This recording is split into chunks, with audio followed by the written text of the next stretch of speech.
I'm Yvette Garcia, Executive Director of the Imperial County Child Abuse Prevention Council, and I want to speak to you about raising awareness of child abuse.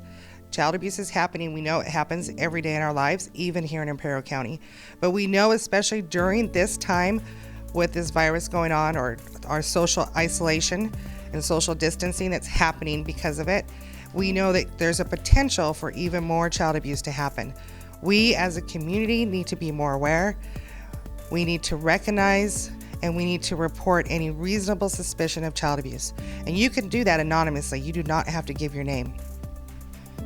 So before the social distancing and self-quarantine at home or stay-home orders happened, our children were going to schools, preschools, daycares, after-school programs. They were meeting people who are mandated by the state of California to report any reasonable suspicion of abuse.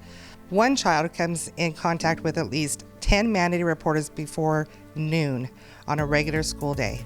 That's a lot of different eyes and hearts looking and taking care of our children and reporting any reasonable suspicion of abuse. One of the backlashes of this stay-at-home order is because the children are not going to these programs into schools, mandated reporters are unable to keep that eye out for them and report any of their reasonable suspicion of abuse. So because of that, we have a huge gap in the protection of our children.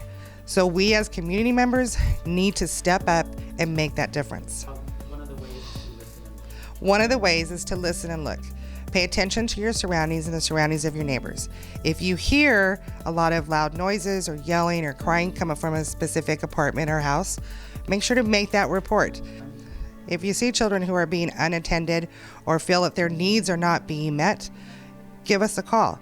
Report it. Call the police. Call our child abuse hotline for Imperial County, or give us a call at the CAP Council and we'll help guide you.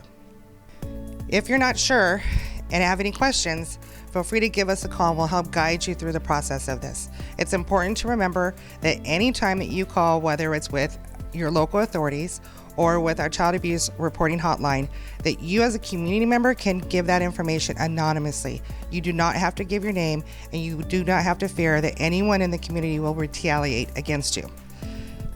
So I would really like to thank MANA for all the support that they provide to our community, one, on helping us prevent child abuse and raising awareness about child abuse and parent education, and also by giving those students all the scholarships and the wonderful support to our valley. The CAP Council's mission is to help protect children. We want to do that through our community awareness and parent education programs. You as a community member can help protect those children. We can do this together, one child at a time, 1 minute at a time. Give us a call.